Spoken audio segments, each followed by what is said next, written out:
نبی پاک فرماتے ہیں میں بارگاہ خداوندی میں پہنچا، اللہ نے فرمایا حبیب میرے لیے کیا لائے ہو؟ میں نے کہا مولا وہ لایا ہوں تیرے پاس کوئی نہیں۔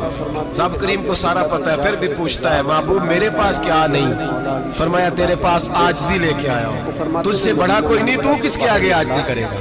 سب سے بڑا تو ہے، میں عاجزی لایا ہوں۔ تو کہا حبیب مانگ لے۔ او بھائی بچے بڑے پیارے ہوتے ہیں، لوگ جب ہاتھ اٹھاتے ہیں نا تو میں نے دیکھا ہے ماں باپ اپنے لیے بعد میں مانگتے ہیں، اولاد کے لیے، اور بالخصوص جو بیٹی ہوتی ہے نا بیٹی، بھائیو میرا اور آپ کا پیار تو اور طرح کا ہے۔ دنیا میں اگر کسی نے بیٹی سے پیار کیا ہے تو مدینے والے حبیب نے سیدہ فاطمہ سے کیا، حسن اور حسین سے کیا۔ معراج کی رات جب نبی پاک سے رب کریم نے کہا کہ بولو محبوب کیا چاہیے، کسی کمزور روایت میں بھی نہیں ملے گا کہ نبی پاک نے کہا اے اللہ فاطمہ کے لیے کچھ دے، اے اللہ حسن حسین کے لیے کچھ دے۔ امتی بھول جاتا ہے، اسے خیال ہی نہیں آتا، یہ سوچتا ہے کیسے حضور کی فرما برداری کروں۔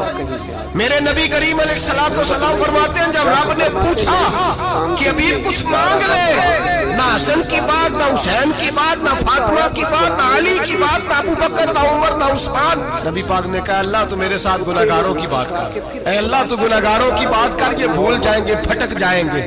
تو رب کریم نے کہا محبوب میں تیرے ساتھ وعدہ کرتا ہوں تیری آدھی امت بغیر حساب کتاب جنت میں داخل کر دوں گا۔ نبی کریم نے فرمایا مولا نہیں، یہ بات مجھے قابل قبول ہے، یہ بات منظور نہیں۔ ابھی تو کیا چاہتا ہے؟ تو کہا اللہ تو مجھے سفارش کا حق عطا کر، تو مجھے اجازت دے، میں کہتا جاؤں تو معاف کرتے جانا۔ حضور کہہ سکتے تھے نا چلو آدھی بخشی گئی بھئی آدھی اچھے عمل کرے، فرمایا نہیں مجھے حق شفاعت دے۔ نبی پاک فرماتے ہیں میرے رب نے مجھے سفارش کا حق دیا ہے، میں قیامت میں سفارش کرتا جاؤں گا، اللہ میری امت کو جنت عطا کرتا تھا، امید لگا کے آ گیا تھا کہ مجھے کھانا مل جائے گا، اب میں اسے تھوڑی دے دیتا اور تھوڑی بھوک رکھ لیتا۔ میں انسان ہوں، میرے اندر برداشت ہے، روز دیتا ہے نا پیٹ بھر کے تو وہ دے گا نا، وَيَرْزُقْهُ مِنْ حَيْثُ لَا يَحْتَسِبُ، وہ تو کہتا ہے تو مجھ پر بھروسہ تو کر، میں وہاں سے دوں گا، تو نے کبھی سوچا بھی نہیں ہوگا۔ کتے یہاں ہوتے نہیں جنہ تنا وچ عشق نہ رچیا، کتے ہونا تھی چنگے، وہ مالک دے کر راکھی کر دے، صابر بھوکے ننگے۔ یہاں کا نہیں تھا، پتہ نہیں کہاں کا تھا، آ گیا بھوکا تھا، میں نے ایک روٹی ڈال کے انتظار کیا، اس کا پیٹ نہیں بھرا، دوسری بھی دے دی، تیسری بھی۔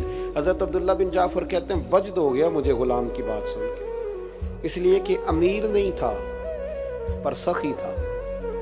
مالاں والے سخی نہیں ہوندے تے سخیاں کول مال نہیں ہوندا، ایتھے اوتھے دوویں جہانی سخی کنگال نہیں ہوندا۔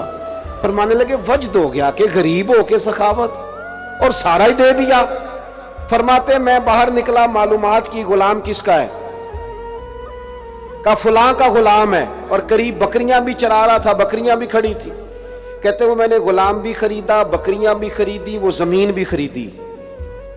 میں نے اس غلام کو بلایا اور بلا کر کے میں نے وہ بکریاں بھی اسے دے دی، زمین بھی دے دی، آزاد بھی کر دیا۔